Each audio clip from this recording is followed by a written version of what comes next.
Behind the Hilton, there's a neighborhood that's completely forgotten. It's called the Tenderloin. I'm Tyrone, and I live behind the Hilton. You know, it's not easy living behind the Hilton. Man, I had to spend my night in a room with 65 other residents. Had to sleep with one eye open. And I had my belongings tied to my waist. And I better, because I'm behind the Hilton. Today I hear we got fried chicken at the local soup kitchen, and I understand from the people that it's tasty, tasty. The pastor from the local church just rolled up in this brand new Land Rover. He gets out and tells me how God loves me. Pastor, you know, man, I think God loves you a lot more because I'm behind the Hilton. I will continue to enjoy the sixth richest city in the world, but it's going to have to be from behind the Hilton.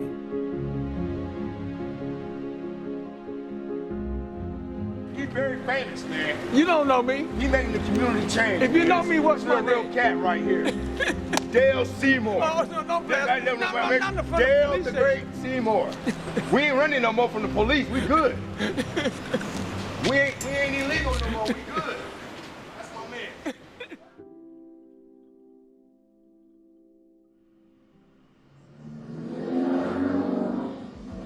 The good cab driver is part cab driver, part tour guide, part historian. You got to do that to be able to have a conversation, which is also good for your tips. So I lost my insurance. I was a cab driver, San Francisco cab driver for like on and out 15 years. So I decided, well, since I got this tour guide knowledge and I can't drive a cab, why don't I go into doing walking tours? I made a joke to someone today, I think I'll do walking tours at the Tenderloin. And after they got off the floor laughing, I started laughing about what a ridiculous idea this was. And then I started thinking, you know, the biggest tour industry in San Francisco is a dirty, pissy, nasty-ass prison that hundreds of thousands of people flock to. Now, who in hell thought of the idea to tour a nasty, dirty, bacon-ass prison? And I'm sure somebody rolled on the floor and laughed at that guy. And I said, I'm gonna do the same thing that visionary did and start a tour of the dirty, pissy-ass Tenderloin. My original sponsor was Swords to Plowshares, a veterans organization, which I was a client of for 30 years. And I went in to ask one of the job developers there if he would finance this idea. And he laid on the floor and laughed. And he says, Dale, that's a crazy-ass idea, but I'm gonna just give you the money anyway. And he gave me the money and it started. And I started with one person a week, then I went to 2 people a week, and just as yesterday, we did 94 people. And with that, I'll hand it over to the expert, our unofficial mayor of the Tenderloin, and we'll go and we'll follow you. Remember, your new neighborhood is like a forest. And you know, when you're in the forest, you can't see the forest unless you pick the leaves up. This particular block has been a very notorious block for crack cocaine sales.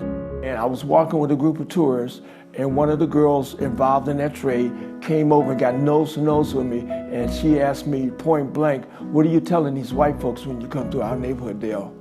And I stuttered a little bit, and I says, well, and she stopped me right there and says, I hope you're telling them that I don't want to be on this corner, that I don't want to be selling this crap, that the police are always looking for me, people are trying to rob me, I'm getting a bad product, I'm losing money every day, but I gotta pay my rent. I gotta buy diapers for my baby. I gotta pay my car note. I gotta pay PG&E. Do you have a way for me to do that, Dale? And I says, no. She says, well, don't be telling me nothing about us. And I walked away with my head down. A year later, I can tell her I got a way to pay her bills. Piano Fight, a very popular bar in the Tenderloin that I get to use as an office during the day when they're closed. I was started taking my tours past Piano Fight, and the owner of the place invited me to come in and bring my tour groups inside. And then when I developed Code Tenderloin, he volunteered to give me an office or classroom space. Code Tenderloin is a very unique job readiness project. I'm not trying to solve that whole corner out of this. Some of them will want to, some of them don't. Some of them will probably be too disruptive to even bring in this building. I'm trying to get one at a time. You're either gonna be in this room or you're gonna be out on the street, and which I got nothing against, but you can't be both. You got to make a decision that you do want to change your life, and you got to give me your life. So I'm not going to share you with the streets. Well, facial expressions can be the most obvious social cues. It's hard to hide an emotion, and it's written all over your face. So especially like when you're nervous, you know, you tense up, you're like, oh my God, this is crazy. What am I gonna do? Oh my goodness. It's just to take a breath and relax, and you'll be okay. It's gonna be perfect. As I mentioned the other day, sooner or later we're going to stop calling this, using the word interview. interview. That's a cuss word. We use business meeting. It's you with your resume and that company with their job offer. And you're sitting down to see how these two things can match. And so that makes it easier for people that have never been on one of those business meetings. So sometimes this is a first. You know, it's like saying going on the space shuttle. If you've never been on a space shuttle, you're scared as hell. I have a one-bedroom apartment and a Tenderloin. So it's a third of my income. It is $288 a month, including utilities. There's drugs everywhere. I'm a 100% disabled combat veteran. I've been 18 years in my apartment, and if I fell out of my window, I would fall in front of the door of the bar where I bought my first female hormone pills. If you're a weak-minded person, you will get chewed up, swallowed, thrown back up, chewed up, swallowed. You have to be a strong-minded person to survive in the TL. You know what I'm saying?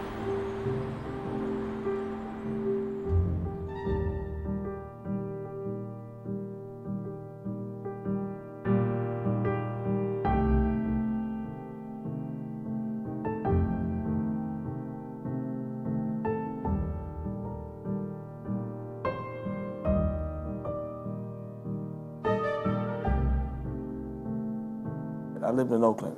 So I came over here just to come to San Francisco and wound up in the Tenderloin.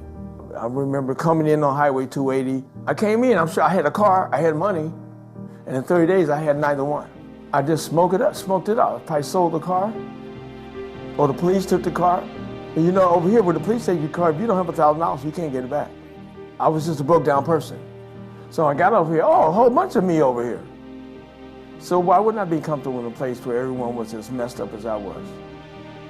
I was just starting to get into drug addiction and drinking and whoring and running girls. So why wouldn't I want to be around my similar folks? You got a one-way street coming here this way, a one-way street going that way, and then a two-way street coming in here, the major intersection.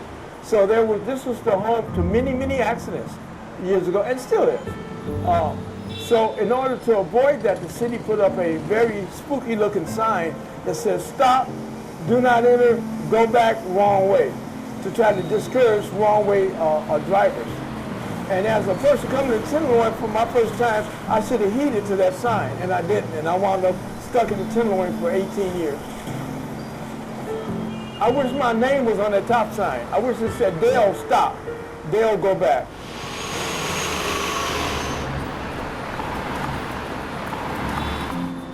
When BART came in and demolished Market Street, building their tunnel, all the businesses left because it was 12 years of construction.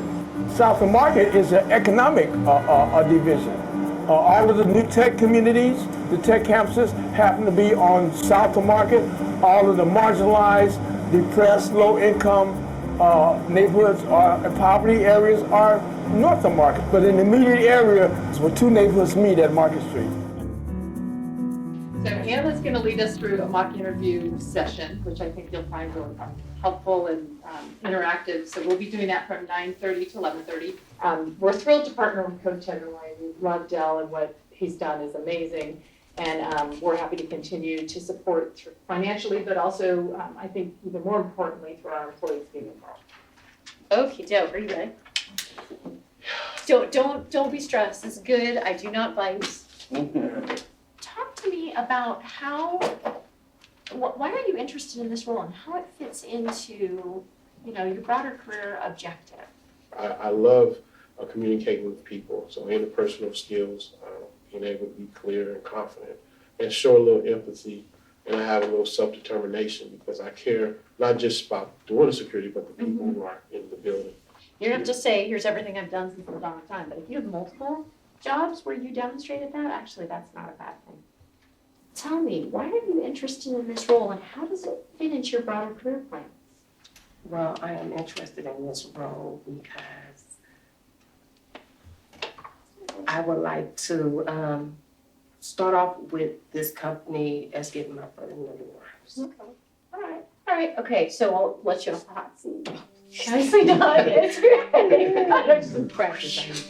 No, but it's good. It's just Yeah. practice. So now you're getting the feel first for the things you want to work on. So this is perfect. Let's start out with what did she do well? I'm here trying to get this cold tenderloin going as well as I can. This is such a success situation here today because my motto and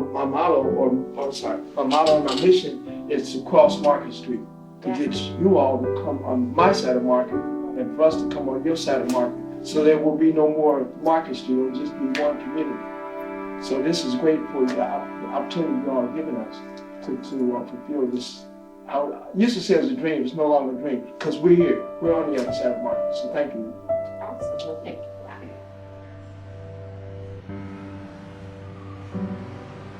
I've lived in the Tenderloin 10 years. I see a lot of change. And the misconception is that the Asians and the homeless bother us. They really don't. And you know, after being in the TL that for so long, I recognize people. So, you know, we grew up and we got old together. I don't know, I'm not afraid. You know, people say, oh, be careful, but I'm really not afraid. The Tenderloin changed a whole lot. It got a little bit better, but we still have our little ups and downs. Everywhere you go, you have a piece of shit neighborhood. So I wish they'd quit putting the Tenderloin down. The Tenderloin is the best place to live. With the organization that I work with, we do meal deliveries, and so many times we come across people that are homeless and need meals, and they'll pass on that food to make sure that their neighbor on the street gets food. I'm a peer outreach specialist. What we do is we just visit seniors in the Tenderloin to help reduce isolation. A lot of people out here need help, you know. There's a lot of homelessness in the Tenderloin, more so than anywhere else in San Francisco that I've seen. A lot of drug use that needs to be addressed, you know. Hopefully and prayerfully it can be addressed. Over 90% something is missing, and I thought our whole purpose of everybody getting on board with HMIS was to make our data much more accurate.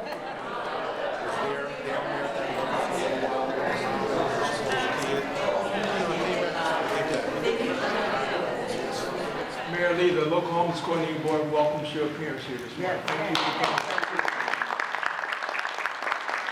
For many years, the coordinating board has done is to try to make sure that we are a more compassionate city. Gigantic tent city about 75 feet from this front door. If, say for example, a year from now, the center's up and running, will we see that city?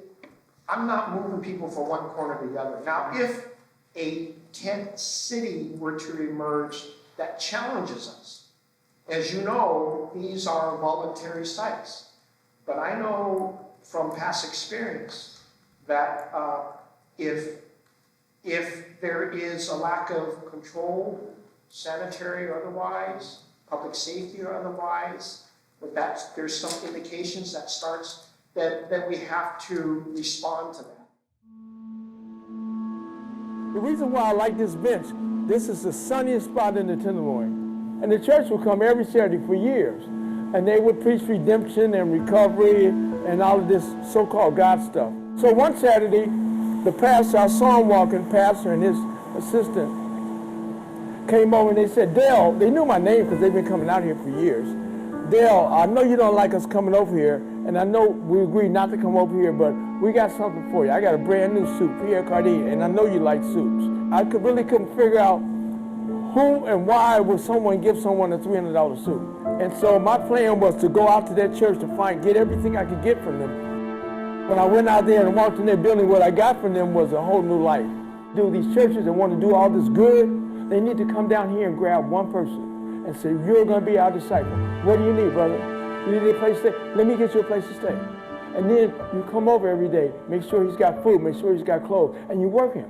and you work him, and you work him like Jesus Christ will work someone. You work him, you educate him, you show him that you got a family now, you got people that care about you, you got people that love you, and come out every day and you work with him and you work with him until he has a genuine relationship with Jesus Christ or whoever he might believe in. That's the only way to do it. You just can't come to a park, give everyone an apple, and give everybody a hug, and say, God bless you, I'm out of here.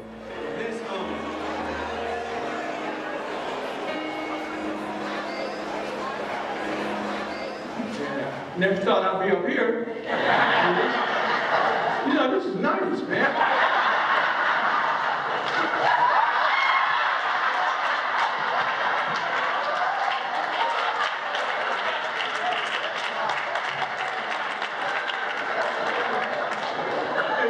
You know, Pastor, next time you go on vacation, I got this. I got a little experience. I did 18 years out there. And thank God I can give the props to say I was brought back out of that part of my life by San Francisco Christian. When San Francisco Christian Center rescued me from out the street, it took several $1,000s to get me back together. You know, I was in the Tenderloin this morning at 7 o'clock, and it was raining, man. It wasn't even raining, it was raining. And I walked by some people that was just miserable. You know, what do they have to be thankful about? I mean, I could just imagine going, you know, you need to be thankful to God, because I would ask the question for myself, for what? We have a golden opportunity to get out in those streets and minister to people. I'm from the TL. I'm saying break us out. Come on down, you deserve it. What right do you have for everything he's doing for you to deny somebody else? Now, if you can't come down and get involved with no problem. Send your wallet. That's all we need.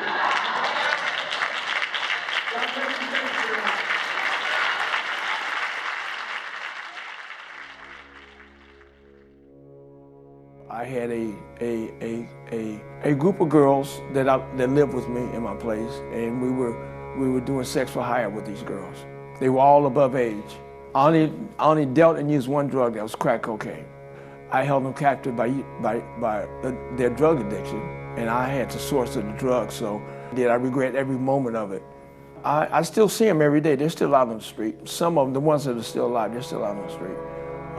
We had a new McDonald's opening up down the street from here, and one of the neighborhood guys got a job there as Ronald McDonald. He would do guest appearances every 2 hours. So he would run back down to Tenderloin and buy some drugs from me and come up in my place, and he would be hitting the pipe, and I would have to pull his nose away, the McDonald's nose, so he wouldn't burn the nose.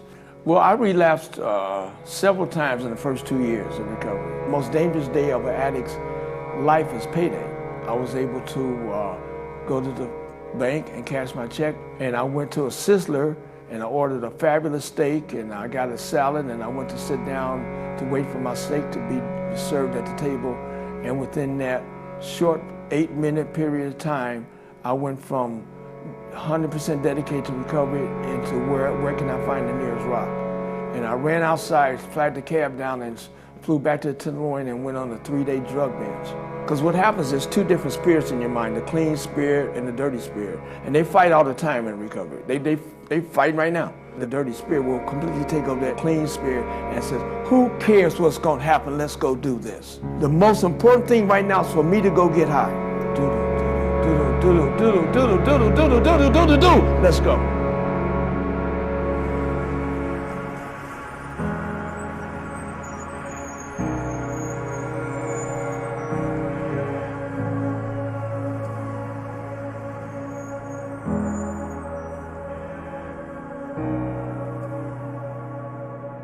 I want you to leave here and have a completely different idea of the Tenderloin. There's people down here that care about people. You know, my name is Dale. When I was on the streets, my name was Dale. There are a lot of Dales down here. You have a Dale in your family. You got a Dale in your family. Don't give up on them. Because no one gave up on me. So don't give up on them.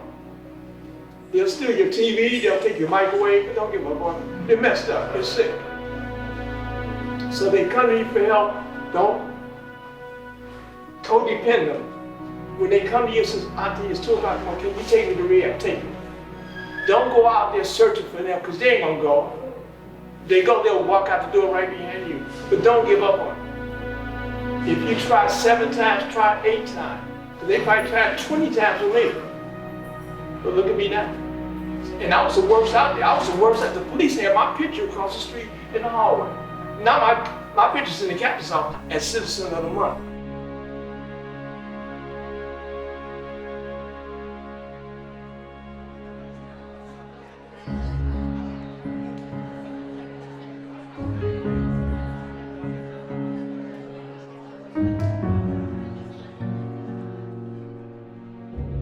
Tenderloin is a really important project, something we're really proud to be part of. And along with our colleagues at Zendesk and Twitter, who are here today as well, we're really happy to sponsor this event.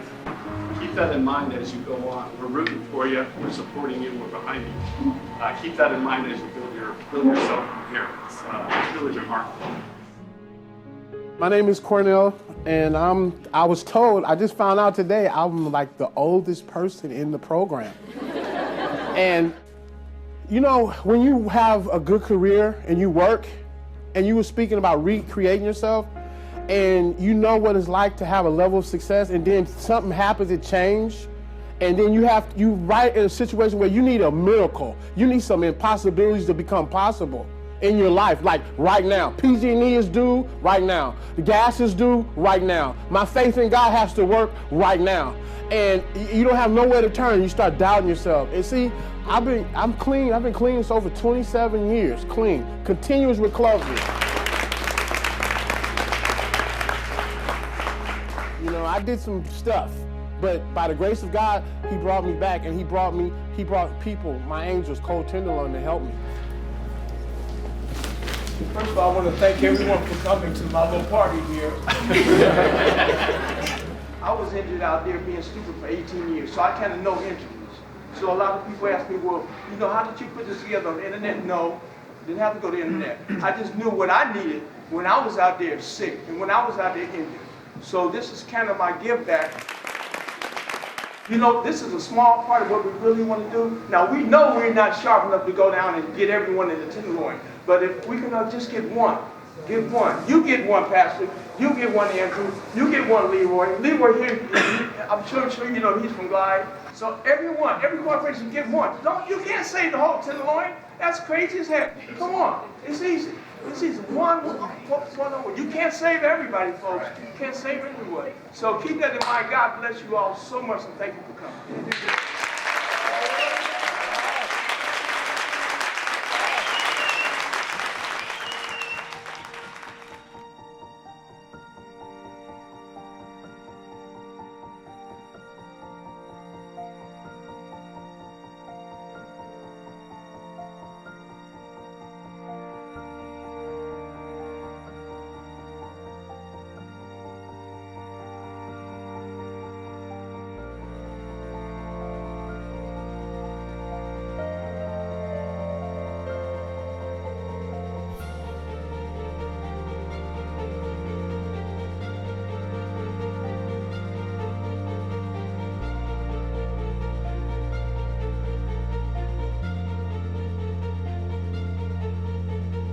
I think people are more down to earth here.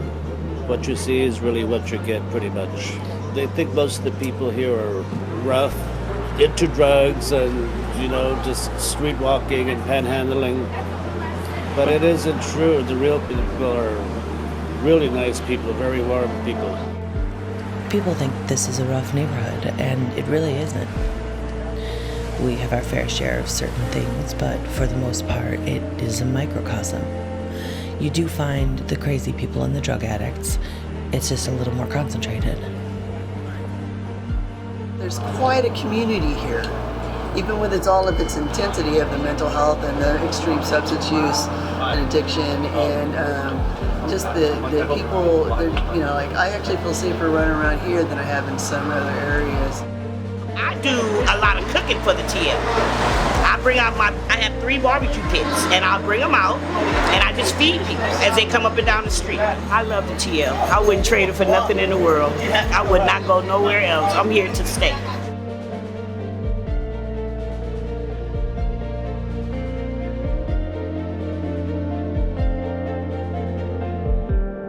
Ideal Tenderloin would look like tearing down most of these 1910 SROs.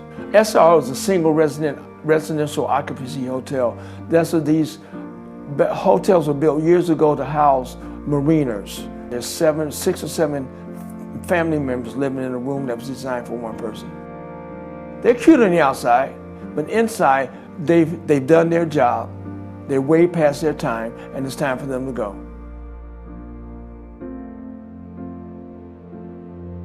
We need drug recovery centers on almost every block, where when the guy does decide to change his drug life, he can go immediately within feet or within a block and find a place to sit down and talk to somebody. Those should be comfort stations scattered all over the Tenderloin. At every corner that says drug infection, there should be a recovery center right there. And we have the money to do it. San Francisco has the money to do it. I'm tired of this being Skid Row. The only way we'll end this moniker of affliction of being Skid Row, or called Skid Row, is to bring in adequate, conventional commercial businesses. Come in here en masse and take over every one of these commercial spots. Get these damn liquor stores out of here. Get these smoke shops out of here. Get these check cashing places out of here. Get these cell phone stores out of here. Get the ghetto-ass businesses out of here, the predatory businesses. Get the 99-cent stores that sell nothing for 99 cents. They're lurching on people that don't know any better. Take it back to the ghetto, the real ghetto. This is not the ghetto anymore.